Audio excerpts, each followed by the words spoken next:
তো সেই আবু লুলুয়াই একদিন বলল, হে ওমর, আমার উপর কর বেশি হচ্ছে, একটু ছাড়ের ব্যবস্থা করে দেন না। তিনি বলেন, কত কর তোমার উপর? সে বলল, প্রতিদিন 2 দিরহাম, কোন কোন বর্ণনায় আছে প্রতিদিন 4 দিরহাম। তো তিনি তার পেশাগুলো শোনার পরে বললেন, আরে তোমার যে যোগ্যতার যেই ধরনের কাজ করো ওটার সঙ্গে তুলনা করলে 2 দিরহাম 4 দিরহাম এটা কোনো করের ক্যাটাগরিতেই পড়ে না, এমনি কম আছে। আমি আবার কিসের কমের জন্য সুপারিশ করব? মনে করেন বাংলাদেশের মধ্যে বড় বড় শিল্পপতি যারা, তার কর আর আমার মতো সাধারণ এক হুজুরের করকে সমান হবে?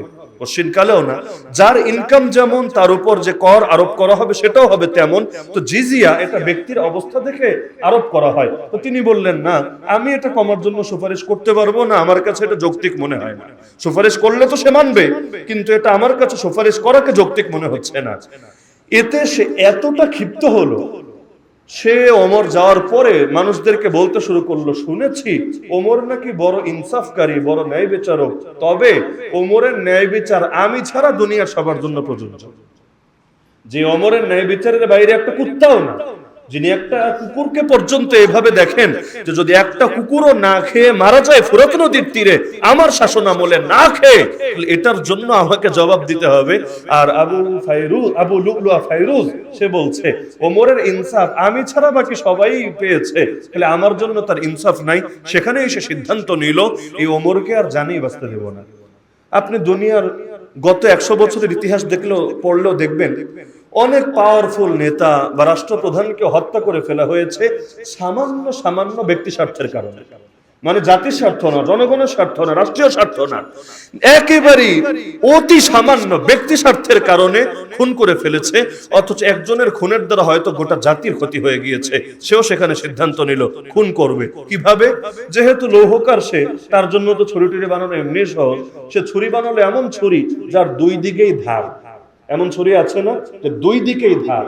আবার এটাকে আগুনে পুড়িয়ে এর সঙ্গে বিষ মিশালো, মানে আগুনে যখন পুড়ে লাল হয়ে যায় এটাকে বিষের মধ্যে চুবালো যাতে বিষটা এর সাথে মিশে যায়। কি হবে?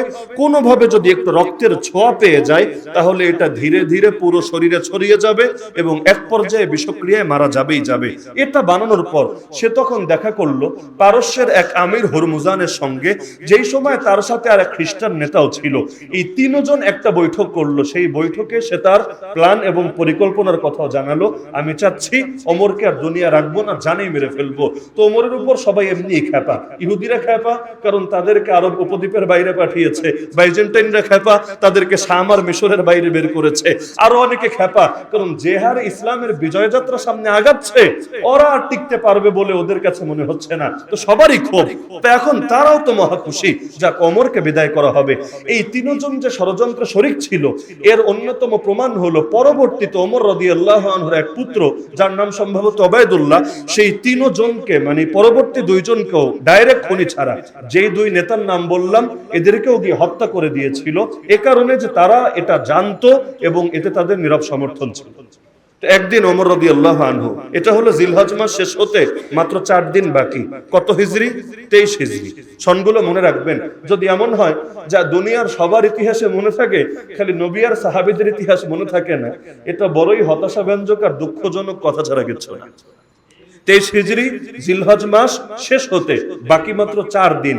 দিনটা ছিল মঙ্গলবার, আজকে হলো সোমবার, দিনটা ছিল মঙ্গলবার। ফজরের নামাজের ইমামতি করার জন্য তিনি আসলেন। শুক্রবার কিন্তু খুতবায় বলেই রেখেছেন সেই যে মোরগের কথা, মোরগ তাকে 3টা ঠোকর দিয়েছে আর ব্যাখ্যাও তিনি করেছেন মৃত্যু ঘনিয়ে এসেছে। তো ফজরের নামাজে তিনি দাঁড়ালেন। ওমর রাদিয়াল্লাহু আনহু সিস্টেম ছিল যখন তিনি আসতেন বাইরে থেকে যখন ঢুকতেন তো যেই যেই কাতার অতিক্রম করে আসতেন ওই কাতারের লোকদেরকেই কাতারগুলো সোজা করিয়ে নিতেন। ইস্তাউ ইস্তাউ এটা বলতে বলতে আসতেন, তোমরা কাতারগুলো সোজা করো। এরপর যখন ইকামত হতো, ইকামত হওয়ার পর আরব দেশে যারা হজ উমরায় গিয়েছেন দেখার কথা, ইকামত হওয়ার সঙ্গে সঙ্গে আল্লাহু আকবার বলে না। আমাদের বাংলাদেশের সিস্টেম একটু উল্টা আর কি। ইকামত অর্থ হলো দাঁড় করানো, আর আমরা আগেই মানুষকে কথা বলে দাঁড় করিয়ে দিই, সবাই দাঁড়ান, কাতার সোজা করেন, মোবাইল বন্ধ রাখেন, কাপড় টাকানোর উপরে উঠান, এরপর ইকামত শুরু করি। অথচ ইকামত শব্দের বাংলা অনুবাদই হলো দাঁড় করানো। দাঁড় কারে করায়? যে আগ থেকে দাঁড়িয়ে আছে তাকে দাঁড় করানো যায় না। আরে দাঁড় তারই করায় যে আগ থেকে বসে আছে। তার মানে সিস্টেমই হলো এটা, মানুষ বসা থাকবে, আল্লাহু আকবার শুনবে, মানুষ দাঁড়াতে শুরু করবে। সর্বশেষ হাইয়া আলাস সালাহ বলার আগেই সবার দাঁড়ানো শেষ হবে। এমন যাতে না হয় হাইয়া আলাস সালাহ বলা শেষ কিন্তু এখনো জমিদারের মতো বসে আছে। এরপর যখন ইকামত শেষ, নামাজের তাকবীর দেওয়ার আগে ইমাম দেখে নেবেন যে কাতারগুলো সোজা আছে কিনা। যদি দেখেন না একটু বেশ কম থাকে, আর এটা থাকা স্বাভাবিকও বটে। এই যুগে তো আর যেরকম কাতারে দাগ টাগ দিয়ে রাখি, আগের যুগে তো এটা আরো জটিল ছিল। তো তখন বলে নিতেন ইস্তাউ, তোমরা সোজা হও, কাতারগুলো সোজা করো। এরপর নামাজ শুরু করতেন আল্লাহু আকবার। ওমর রাদিয়াল্লাহু আনহু ইস্তাউ বলে আল্লাহু আকবার খালি বলেছেন, কিরাত শুরু করতে পারেন নাই। তার আগেই সেই আবু লুলুয়া ফাইরুজ এসে 3টা আঘাত করলো ছুরি দিয়ে তার শরীরে। স্বপ্নেও দেখেছেন মোরগের 3 ঠোকর, আঘাত করলেন কয়টা? 3টা। 3 নম্বর আঘাতটা লাগলো নাভির নিচে, মানে তলপেটে, এবং সেটা বেশ গভীরে পর্যন্ত পৌঁছে গেল। ওমর রাদিয়াল্লাহু আনহু সেই অবস্থায়, এখন তিনি তো নামাজে আল্লাহু আকবার বলে ফেলেছেন, ওই অবস্থায় চিৎকার করে উঠলেন যে তোমরা এই কুকুরকে ধরো, সে আমাকে মেরে ফেলেছে। কাতালানি আল কালব, এটা হলো বর্ণনা শব্দ। এই কুকুর এটা আমাকে মেরে ফেলেছে, জলদি তোমরা তাকে ধরো। তবে জামাত ছিল বড়। আমাদের যুগের ফজরের নামাজ না, আমাদের যুগে ফজরে তো শহরে মুসল্লি পাওয়া যায় না, গ্রাম হলো দূরের কথা। ওই সময় ফজরেও মুসল্লি এত বেশি, তিনি যে এত জোরে চিৎকার করেছেন পেছনের লোকেরা শুনতে পারে নাই, তারা আল্লাহু আকবার শুনেছে। এবং পরবর্তীতে কি হচ্ছে না হচ্ছে অত কিছু জানে না। আল্লাহু আকবার শোনার জন্য তো মুকাব্বির ছিল, মানে তাকবীর হতো, সবাই নামাজে শরীক হতো, কিন্তু এদিকে যে অন্য হত্যাকাণ্ড ঘটে গিয়েছে টের পায় নাই। ওই অবস্থায় ওমর রাদিয়াল্লাহু তাআলা আনহু, পেছনে ছিলেন সাহাবী আব্দুর রহমান বিন আওফ রাদিয়াল্লাহু আনহু, তাকে টান দিয়ে সামনের কাতারে নিয়ে আসলেন। ইমামের যদি কোনো কারণে নামাজ ছুটে যায়, ধরেন উযুই ভেঙে গেছে, নিয়ম কি যে সবাই নামাজ ছাড়ো, নিয়ত ভাঙো? এটা না, বরঞ্চ তার পেছনে যিনি থাকবেন তাকে ইমামতিতে দিয়ে দেওয়া। এজন্য ইমামের পেছনে, বরাবর পেছনে এমন লোকই দাঁড়াতে হয় যিনি যোগ্য। আল্লাহ রাসূল বলেন লিয়ালিনি মিনকুম উলুল আহলামি ওয়ান নুহা, তোমাদের মধ্যে জ্ঞান এবং প্রজ্ঞার অধিকারীরা যাতে আমার নিকটে দাঁড়ায়। তো তিনি ওই অবস্থায়, মানে নিজের নিয়ে তো টেনশন করার কথা, কিন্তু ওই অবস্থায় আব্দুর রহমান বিন আওফকে টেনে সামনে দিয়ে দিলেন, তুমি নামাজ চালাতে থাকো। তার চিৎকার শুনে কয়েকজন গেল এই আবু লুলুয়াকে ধরার জন্য, কিন্তু সে চোখ বন্ধ করে চালাতে থাকলো ছুরি, যে কপালে যা আছে তা হবে, এখন বাঁচতে চাইলে তাকে অনেকের বিরুদ্ধে লড়াই করতে হবে। তার আঘাত একে একে 13 জনের গায়ে গিয়ে লাগলো, যাদের মধ্যে পরবর্তীতে 7 জনই শহীদ হয়ে গিয়েছিল। ওই সময় যখন কোনোভাবে তাকে থামানো যাচ্ছিল না, পেছন থেকে একজন সাহাবী, তিনি কৌশলের পরিচয় দিয়ে তিনি একটা চাদর ছুঁড়ে ফেললেন তার মাথার উপরে। তো পেছন থেকে যদি চাদর এসে পড়ে মাথার উপরে, চোখে তো আর কিছু দেখবে না, তো তিনি তাকে ধরে এরপর জমিনে ফেলে দিলেন। এরপর সবাই তো তাকে তার উপর ঝাঁপিয়ে পড়লো, কিন্তু ও তো জানে যে পরিণতি কি হবে, ও সুযোগটা আর দিল না, নিজেই সেখানে আত্মহত্যার পথ বেছে নিল। তো ও তো মরে গেছে। এদিকে ওমর রাদিয়াল্লাহু আনহু বেশিক্ষণ টিকতে পারলেন না, ওমর রাদিয়াল্লাহু তাআলা আনহু অজ্ঞান হয়ে গেলেন। আব্দুর রহমান বিন আওফ, তিনি আর নামাজ ভাঙলেন না। এখন কিছু লোক ভিন্ন একটু কণ্ঠ শুনতে পাচ্ছে, তাও তারা ক্লিয়ার না আসলে কি হচ্ছে সামনে, কারণ মুসল্লি এত বেশি। তিনি নামাজ পড়ালেন ছোট সূরা দিয়েই। প্রথম রাকাতে পড়ালেন তিনি সূরা আসর, দ্বিতীয় রাকাতে পড়লেন সম্ভবত প্রথম রাকাতে ইন্না আতাইনাকাল কাউসার, আর দ্বিতীয় রাকাতে তিনি পড়লেন ইযা জাআ নাসরুল্লাহি ওয়াল ফাত। 2 সূরা দিয়ে নামাজ শেষ করে ফেললেন। ওমর রাদিয়াল্লাহু আনহুকে ধরাধরি করে রুমের ভেতরে নিয়ে যাওয়া হলো। আল্লাহর বান্দার যখন জ্ঞান ফিরল, জ্ঞান ফেরার পর প্রথম প্রশ্নই এটা, মানুষ কি নামাজ পড়ে নিয়েছে? সবাই বলল হ্যাঁ ইয়া আমিরুল মুমিনিন, লোকেরা নামাজ আদায় করে নিয়েছে। তিনি বললেন লা ইসলামা লিমান তারাকা সালাহ, যে নামাজ ছেড়ে দেয় ওর কোনো ইসলামই নাই, ওর কোনো ধর্মই নাই। তখন তিনি বললেন জলদি আমার উজুর ব্যবস্থা করো, আমি নামাজ আদায় করব। তখন তাকে উজুর ব্যবস্থা করা হলো। ওই অবস্থায় তিনি, সেই আহত অবস্থায় তিনি নামাজ আদায় করলেন। প্রথম রাকাত পড়লেন ওয়াল আসর ইন্নাল ইনসানা লাফি খুসর, এই সূরা দিয়ে, আর দ্বিতীয় রাকাত পড়লেন কুল ইয়া আইয়ুহাল কাফিরুন লা আ'বুদু মা তা'বুদুন, এই সূরা দিয়ে তিনি 2 রাকাত নামাজ শেষ করলেন। তো এই যে আমিরুল মুমিনিনকে এই কঠিন আঘাতটা করা হলো, যদিও বাহ্যিকভাবে বোঝা যাচ্ছিল না যে পরিণতি কি হবে, তিনি কি এখান থেকে সুস্থ হয়ে ফিরবেন নাকি এটাতেই তার মৃত্যু হবে। কিন্তু পরবর্তীতে যখন চিকিৎসককে ডাকা হলো, আর চিকিৎসকও মোটামুটি নিশ্চিত হলেন যে তার শরীরের মধ্যে বিষক্রিয়া ছড়িয়ে যাচ্ছে, বললেন ইয়া আমিরুল মুমিনিন, আপনি আপনার ওসিয়ত যা আছে করবেন। ওই অবস্থায় অনেকে এসে বোঝাচ্ছে যে আপনি আমাদেরকে অসহায় রেখে যায়েন না, আবু বকর রাদিয়াল্লাহু আনহু ওফাতের আগে আপনাকে আমির ঘোষণা করে দিয়ে গিয়েছে, আপনিও একজন যোগ্যকে আমির হিসেবে ঘোষণা করে দেন না। অনেকে ফুসলাত ছিল, আপনার ছেলেই তো যোগ্য আছে আব্দুল্লাহ বিন ওমর, তাকে আমির হিসেবে ঘোষণা করে দেন। ওমর রাদিয়াল্লাহু আনহু বললেন, আরে দুনিয়ায় যেই কয়দিন ছিলাম এমনি টেনশনে বাঁচি না তোমাদের জিম্মাদারি নিয়ে যে কাল কিয়ামতের দিন কি হবে না হবে, আর মরার পরে দায়িত্ব আমি কাঁধে রাখতে পারবো না যে আমি একজনকে দায়িত্ব দিয়ে যাব, পরে সে কি করবে না করবে, ভালো হবে না মন্দ হবে, আর কিয়ামতের ময়দানে এটার জন্য আমার পাকড়াও শিকার হতে হবে, এগুলো আমি পারবো না। হ্যাঁ, আমি 6 জনকে দায়িত্ব দিয়ে যাচ্ছি, তারা পরামর্শ করে নিজেদের মধ্য থেকে বা যে কোনো ভাবে পরবর্তী আমির নির্ধারণ করে যাবে। এরপর তিনি 6 জনকে নির্ধারণ করলেন, শূরা পরিষদ বানিয়ে গেলেন, যারা পরবর্তীতে ওসমান রাদিয়াল্লাহু আনহুকে আমির হিসাবে নির্বাচিত করেছিলেন। এই পুরো কেচ্ছা শেষে জিলহজ মাসও শেষ, আল্লাহর বান্দার দুনিয়ার চ্যাপ্টার শেষ। এই মুহররমের প্রথম তারিখে তাকে আল্লাহ রাসূলের পাশে শোয়ানো হলো। এই শোয়ানোর ঘটনাটাও বড় হৃদয় বিদারক।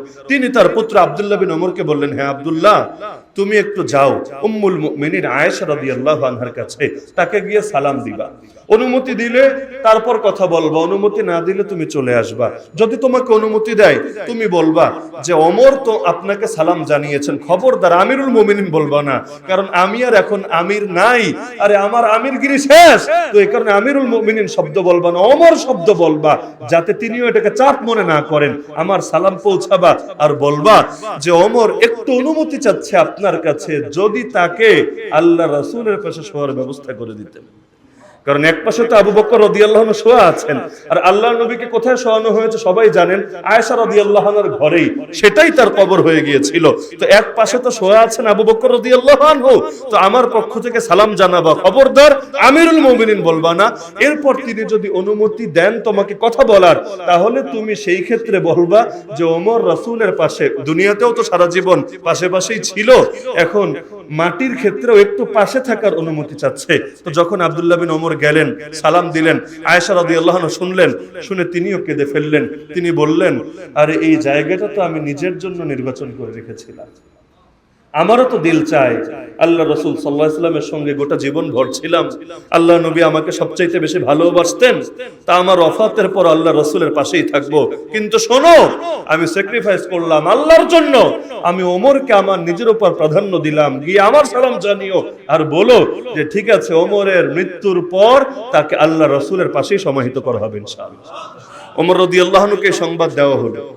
সংবাদ শোনার পরে তিনি বললেন, শোনো আব্দুল্লাহ বিন ওমর, তোমাকে আমি ওসিয়ত করে যাচ্ছি, আমার মৃত্যুর পর আমার লাশটাকে নিয়ে, খাটিয়াটাকে নিয়ে আম্মাজানের ঘরের সামনে রেখে সালাম জানিয়ে আবার অনুমতি চাইবা যে এখন যদি আপনি অনুমতি দেন তাহলে আল্লাহর রাসূলের পাশে সমাহিত করা হবে, না হলে মুসলমানদের সাধারণ কবরস্থানে দাফন করা হবে। এমন হতে পারে আমি এখন বেঁচে আছি, তাই তিনি দ্বিধার কারণে, সংকোচের কারণে, জড়তাবোধ, ইতস্ততাবোধের কারণে অনুমতি দিচ্ছেন, দিল হয়তো চাচ্ছে না, কিন্তু যখন আমার লাশ গিয়ে তার ঘরের সামনে হাজির হবে তখন তো আর কোনো অদৃশ্য চাপও থাকবে না, দ্বিধা সংকোচ থাকার কথা না। তখনও যদি স্বতঃস্ফূর্তভাবে অনুমতি দেন তবেই নবীর পাশে শোয়ার ব্যবস্থা করে দিও, না হলে লাগবে না, আমাকে মুসলমানদের সাধারণ কবরস্থানে নিয়ে গিয়ে দাফন করে দিও।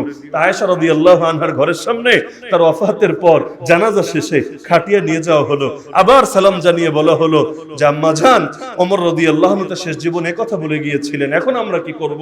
তিনি বললেন, না, আমি দিল থেকেই বলছি আল্লাহর রাসূলের পাশে তাকে সমাহিত করে দিও। কারণ সাহাবীরা বলতেন যে রাসূল এই দুইজনকে এত ভালোবাসতেন যে আমরা এটা শুনতে শুনতে অভ্যস্ত হয়ে গিয়েছিলাম। নবীর বাক্যই ছিল এমন, দাখালতু আনা ওয়া আবু বকর ওয়া উমর, খারাজতু আনা ওয়া আবু বকর ওয়া উমর, মানে নবী কথা বলতে ভাবে বলতেন যে আমিও গিয়েছি, আবু বকরও ওমরও গিয়েছে, আমি প্রবেশ করেছি, আবু বকর ওমরও প্রবেশ করেছে, মানে নিজের কথার সাথে এত বেশি তাদের কথা বলতেন যে শুনতে শুনতে আমরা অভ্যস্ত হয়ে গিয়েছিলাম। এবং শেষ বিদায়ের পর তাই হলো, আল্লাহর নবী মাঝখানে, এক পাশে সিদ্দিক আকবর আবু বকর রাদিয়াল্লাহু আনহু আর এক পাশে ওমর ইবনুল খাত্তাব রাদিয়াল্লাহু আনহু। কতই সৌভাগ্যবান তারা যারা মদিনা শরীফে গিয়ে আল্লাহর রাসূল সাল্লাল্লাহু আলাইহি ওয়াসাল্লামকে সালাম জানিয়ে আসতে পারে, আর দুই পাশের দুই সঙ্গী আবু বকর আর ওমরের কবরটাও জিয়ারত করে আসতে পারে। শেষ কথা, বড়ই দুঃখজনক ব্যাপার, এতই যার ফজিলত, যার ব্যাপারে নবী স্পষ্ট ভাবে জানিয়ে যাচ্ছেন যে নবীর পরে কেউ নবী হলে সেই নবী হতো ওমর, সেই ওমরকে এখন দুনিয়াতে এমনকি বাংলাদেশে পর্যন্ত গালি দেওয়া হয়। আরে আহলে বাইতকে ভালোবাসা আল্লাহর কসম ইমানের অংশ। কেউ যদি আহলে বাইতকে ভালো না বাসে সে নিজেকে কিছুতে ইমানদার পরিচয় দিতে পারে না। তবে দুঃখজনক ব্যাপার হলো এই আহলে বাইতের ভালোবাসাকে একদল ঢাল বানায়, ব্যানার বানায়। যতটা না আহলে বাইতকে ভালোবাসে তার চাইতে এই ব্যানারকে কাজে লাগিয়ে আল্লাহর নবীর এই প্রিয় প্রিয় সাহাবীদেরকে গালিগালাজ করে। ইরানে গেলে যেমন দেয়ালে দেয়ালে দেখতে পাওয়া যায় আবু বকরের উপর লানত, ওমরের উপর লানত, ওসমানের উপর লানত, নাউযুবিল্লাহি মিন যালিক। এমনকি আপনারা দেখার কথা, কিছুদিন আগে এক লোক শিয়া হয়েছে, তো তাকে শিয়া বানানোর জন্য যে বাক্যগুলো দিয়ে তার বায়াত নেওয়া হচ্ছে এর মধ্যেই এই গালিগুলোকে অন্তর্ভুক্ত করা হয়েছে যে আবু বকরের নামে গালি, ওমরের নামে গালি, ওসমানের নামে গালি, এমনকি আম্মা জান আয়েশা রাদিয়াল্লাহু আনহার নামে গালি। আরে এটা কোন মহব্বত যার ব্যাপারে আল্লাহ জানাচ্ছেন রাদিয়াল্লাহু আনহুম, আল্লাহ তাদের উপর খুশি। আরে যাদের জন্য জান্নাতের সুসংবাদ জানিয়ে গেলেন স্বয়ং মুহাম্মদুর রাসূলুল্লাহ সাল্লাল্লাহু আলাইহি ওয়াসাল্লাম, তাদেরকে যারা গালিগালাজ করে ওদের চাইতে বড় নিকৃষ্ট জমিনের বুকে কে হতে পারে? এরকম একটা গালিবাজ যদি দুনিয়াতে থাকে, গোটা উম্মতের জীবনের আর কি দাম থাকে? কারণ নবী এবং তার সাহাবীদের ইজ্জত যদি হেফাজত না করা যায়, আল্লাহর কসমে জীবনের কোনো মূল্য থাকে না। সুতরাং আমার আখেরি বার্তা এটা যে আল্লাহর নবীর সাহাবীদেরকে নিয়ে সমাজে দুই কারণে বেশি থেকে বেশি আলোচনা করা দরকার। এক নম্বর কারণ, যাতে তাদের আদর্শ আমাদের ভেতরে চলে আসে প্রতিটা ক্ষেত্রে, ইবাদত, বন্দেগী, জিকির, আজকার, রাজনীতি, অর্থনীতি, বিচার, শিক্ষা, দীক্ষা, প্রতিটা ক্ষেত্রে সাহাবায়ে কেরামের আদর্শ যাতে আমাদের ভেতর চলে আসে। কারণ আল্লাহর নবী যেই বাগান, যেই প্রজন্ম গড়ে দিয়েছেন তারাই তো এই সাহাবী, তো তাদের পথই তো রাসূলের পথ। এজন্যই তো আমাদের পরিচয় হলো আহলুস সুন্নাতি ওয়াল জামাআহ। এই জামাত মানেই কিন্তু জামাতে সাহাবা। তো সাহাবায়ে কেরাম আমাদের আদর্শ, আল্লাহর নবীর জিন্দেগি আমাদের জন্য আদর্শ। সুতরাং দুই কারণে আলোচনা বেশি হওয়া দরকার। এক নম্বর কারণ, যাতে তাদের আদর্শ আমাদের ভেতরে আসে। দুই নম্বরে, সাহাবা বিদ্বেষীরা যাতে হাজারবার চিন্তা করে ময়দান খালি না রে, কোন এক সাহাবীর সামনে বেয়াদবি করলেও দাঁত ভাঙা জবাব দেওয়ার জন্য উম্মত এখনো রেডি আছে।